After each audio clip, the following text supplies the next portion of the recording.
Hello, bonjour à tous, j'espère que vous allez bien, bonsoir, ça dépend de l'heure à laquelle vous nous suivez.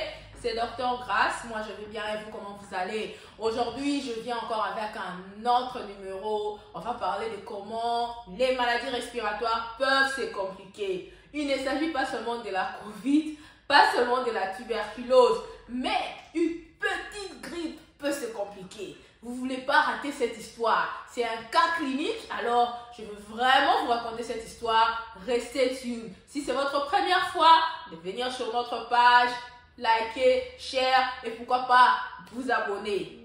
On se voit bientôt.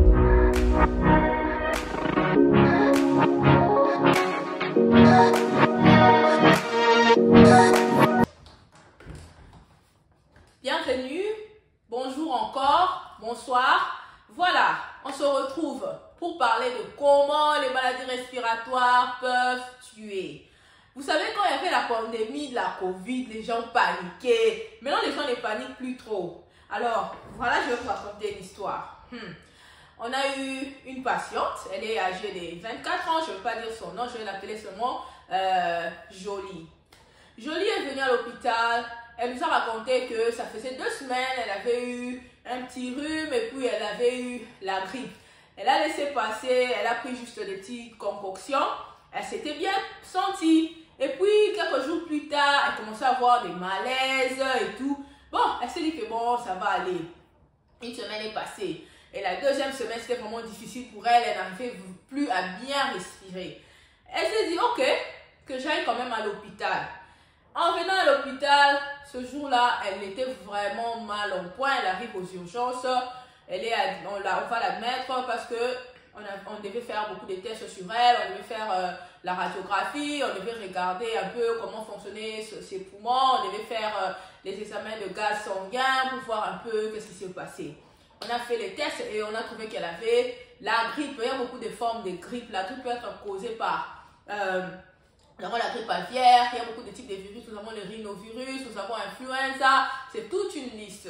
Dans son cas, elle avait les para-influenza et puis elle avait les rhinovirus. Mais non, qu'est-ce qui s'est passé? Le premier jour, parce que cette malade, elle était dans ma team.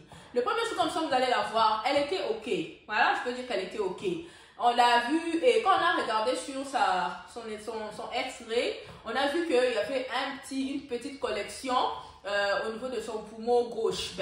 On s'était dit que c'était une petite collection, on lui a donné les antibiotiques, on a aussi complété avec les antiviraux parce que tu vois quand il y a des virus, on traite avec les antiviraux et puis on se dit sûrement il peut y avoir une surinfection bactérienne, c'est comme ça qu'on donne les antibiotiques. Et voilà, le premier jour elle était à l'hôpital, le jour qui a suivi très tôt matin, nous quand on venait au travail, on nous a dit que non, à faire 5 h du matin, ça n'allait pas, elle n'avait pas bien respirer, son oxygène diminuait en tout cas. Voilà, on a essayé de donner plus d'oxygène et tout. On allait la voir. Cette journée-là, elle n'allait pas bien. Elle, en tout cas, quand on l'a vue, elle n'avait pas respiré. On a augmenté un peu la quantité d'oxygène pour lui donner. On a utilisé le high flow nasal prong parce qu'il y a beaucoup de types de devices, disons, des appareils qu'on peut utiliser pour donner l'oxygène. On a commencé à lui donner l'oxygène, on s'est dit que ça va aller. Et ça n'allait toujours pas encore. On est allé, il y avait encore une urgence pour elle. On est parti, on a dit qu'on refasse le gaz sanguin, on a refait les X-rays, ça n'allait toujours pas. Et quand on a refait les X-rays, qu'est-ce qu'on a vu? La petite collection là qui était minime avait vraiment pris tout le poumon. Donc c'est comme si tout le poumon était rempli maintenant, collabé. C'était devenu très sérieux et on devait maintenant trouver une solution pour elle. Et comme à l'hôpital où je suis, c'est le level 1, il n'y a pas toutes les spécialités et tout. On devait l'envoyer vite chez le cardio-thoracic surgeon pour essayer un peu de drainer la collection là. Parce qu'on se disait que ça pouvait être un abcès pulmonaire ou bien c'est juste une collection de liquides parce qu'à cause de l'inflammation, la cirrhose pulmonaire peut s'inflammer et produire des liquides. Et en attendant la nuit là, le soir, avant de rentrer à la maison, ça n'allait toujours pas. On devait faire vite les choses. On l'a emmené pour un scanner. Ça confirmait que vraiment c'était du pus. Donc c'était vraiment grave. Et on l'a envoyé en soins intensifs parce qu'elle n'arrivait plus vraiment à respirer. On devait maintenant protéger ses voies respiratoires. et après elle a été transférée chez le chirurgien thoracique où on a eu à drainer cet abcès-là et elle est restée à l'hôpital en soins intensifs et elle a quand même fait quelque chose comme 2 semaines à l'hôpital pour en tout cas se retrouver, pour se sentir mieux. Voilà. Bref, l'histoire c'est quoi? Quand on a des maladies respiratoires, aussi petites que ça soit, aussi simple que ça paraît, il ne faut pas vous leurrer. Il faut toujours se faire traiter. Il faut toujours se faire traiter parce que cette petite grippe-là pouvait la tuer. Vous pouvez vous imaginer qu'une petite grippe a pu se transformer en un abcès. Parce que quand il y a une inflammation, il y a une infection au niveau du poumon, tout peut arriver. Tout peut arriver, les microbes peuvent se comporter de la manière dont ils veulent. Alors, ça dépend aussi du terrain sur lequel vous êtes. Si votre terrain est immunodéprimé ou si votre terrain est favorable aux microbes de se multiplier, ils peuvent se multiplier et causer des complications. Voilà mon message aujourd'hui, c'est pour vous interpeller que quand vous avez même un petit rhume, il faut le soigner. Surtout les enfants, les mamans, je vous interpelle pour les petits enfants. Quand vous voyez votre enfant a déjà un petit rhume, allez, il faut traiter ça. Il ne faut pas négliger parce que je sais que la majorité nous aimons toujours dire que c'est un petit rhume, ça va passer.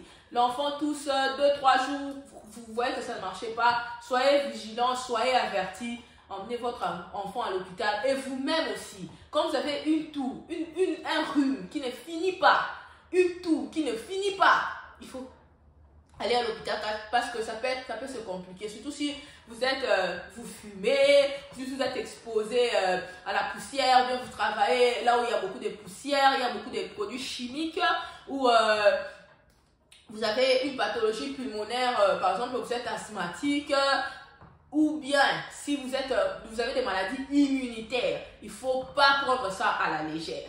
Il ne faut pas prendre ça à la légère parce que sans la respiration, c'est vraiment le moteur. Nous avons le cœur, nous avons la respiration, les poumons. Donc ces 2 organes-là, ça joue beaucoup. Ça joue beaucoup parce que même le cerveau qui est la tête là, le cerveau dépend de ces 2 organes. Si on n'a pas assez d'oxygène, même le cœur ne va pas bien fonctionner. En tout cas, merci beaucoup de venir sur notre page pour suivre un peu ce qu'on vous raconte, les conseils qu'on vous donne pour avoir une vie de qualité, comment prévenir les maladies, comment se protéger. Tout ce que je peux encore vous demander, c'est de vous abonner, c'est de like, c'est de share. En tout cas, sans votre aide, sans votre support, on n'ira nulle part. Je vous remercie encore et je vous dis à la prochaine. Restez bien chez vous et protégez-vous surtout des maladies respiratoires. Bye, bye, bye.